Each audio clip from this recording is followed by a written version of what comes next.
Bonjour à tous et bienvenue sur ma chaîne. Alors je suis super contente de vous retrouver cette semaine pour une nouvelle vidéo, pour la première même vidéo de l'année 2022. Je vous souhaite aussi pour l'occasion une très bonne année. Je vous souhaite plein de belles choses. J'espère que tous vos projets vont se concrétiser. Vous allez faire plein de belles rencontres, tout ça dans la joie et la bonne humeur. Et que vous allez continuer à me suivre parce que je continue de vous proposer plein de DIY déco cette année. Et pour l'occasion, je vais commencer 2022 avec 2 DIY. Ils sont juste là, je les ai mis un petit peu en fond. Ça vous donne une idée de ce que je vais vous proposer pour cette vidéo. J'espère que ça va vous plaire. Ils sont à la fois simples et pas chers. Et je vous propose qu'on commence tout de suite. Pour ce DIY, je vous propose un joli porte-bijoux à la fois pratique et original.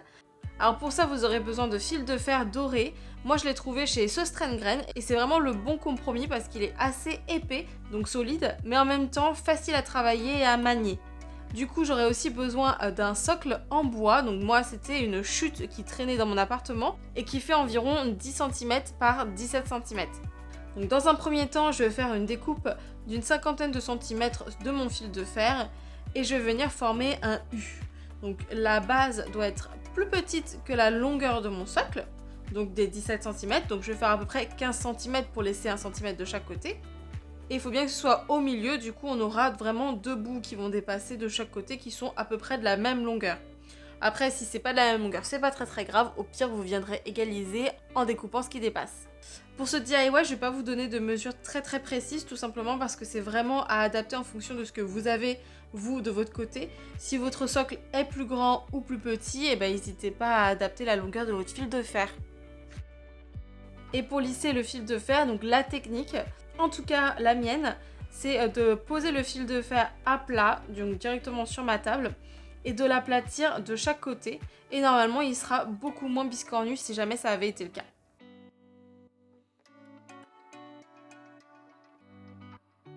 Une fois que j'ai mon U, du coup, je vais le mettre de côté. Et maintenant, je vais attaquer le deuxième élément. Donc celui-là, il va servir à exposer des bagues. Donc cette fois, je ne savais pas du tout la longueur dont j'avais besoin. Alors, j'ai tout simplement pas découpé mon fil tout de suite. J'ai travaillé directement depuis mon petit rouleau. Et j'ai laissé environ 12 cm. Et ensuite, avec une paille en bambou, du coup, je me suis aidée de ça pour former des vagues un petit peu aléatoires, mais quand même assez jolies.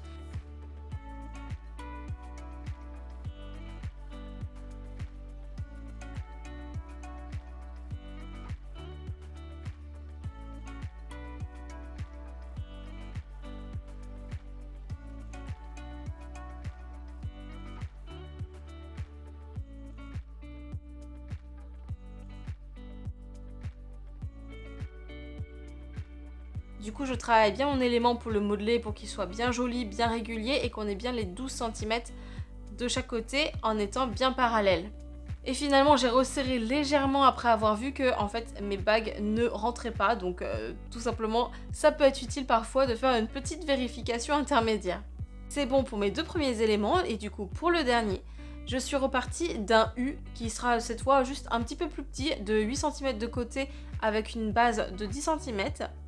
À ça, je vais coller une bande de tissu que je vais préparer. Pour éviter que ça s'effiloche, du coup j'applique juste une légère couche de colle sur les bords et normalement vous serez tout bon. Et une fois que c'est fait, du coup je viens le fixer à ma pièce et en l'occurrence cet élément là va pouvoir nous permettre de mettre des boucles d'oreilles à puce.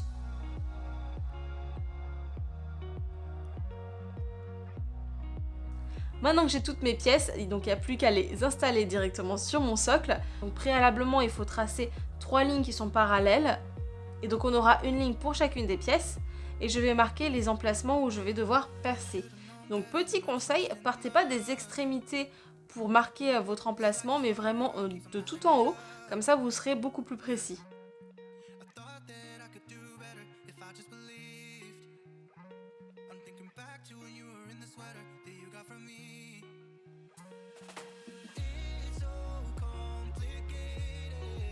Une fois que j'ai tout tracé, il n'y a plus qu'à percer. Et je marque au scotch au niveau de mon fourré pour percer à la même profondeur partout.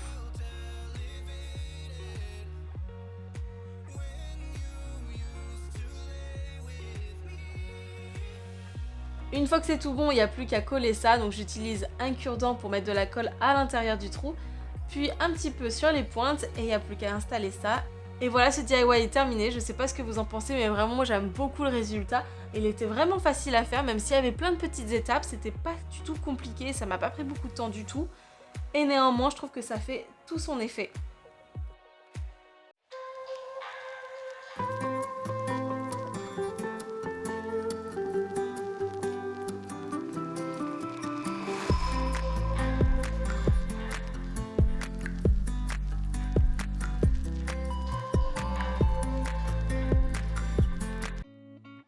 Pour ce DIY, je vous propose de réutiliser vos vieilles conserves et leur redonner une seconde vie. Pour ça, donc, vous aurez besoin de macramé que je vais venir coller tout autour de mon pot. Donc pour la colle, j'ai utilisé du pistolet à colle au départ, mais au final ça partait quand même assez vite. Alors du coup j'ai switché pour de la colle liquide multi-usage qui vient de chez Action et ça marchait ma foi très très bien.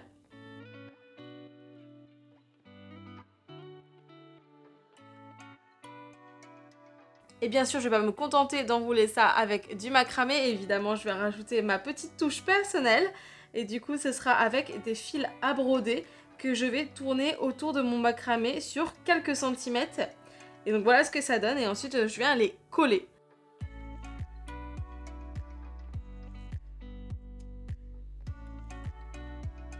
Donc maintenant, je vais vous montrer un petit peu de plus près la technique. Donc pour faire ça proprement, l'idée c'est de mettre d'abord un bout de ficelle sur la longueur et de l'entourer jusqu'à le recouvrir totalement avec du fil à broder.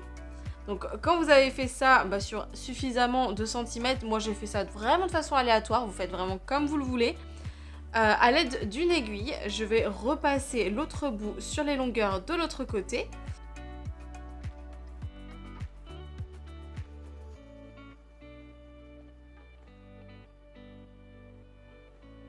Et voilà ce que ça donne.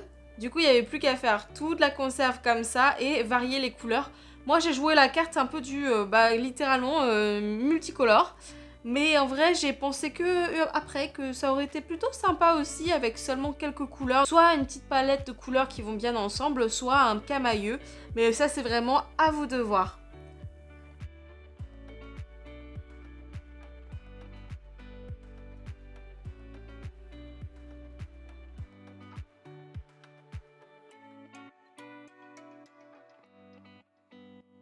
À la fin, pour avoir des belles finitions, vous prenez juste un petit peu de colle que vous mettez au niveau des extrémités. Et là, il n'y a plus qu'à ramener les petits fils qui dépassent. Et si vraiment il y en a trop, vous avez juste à couper et terminer. Et voilà pour ce DIY.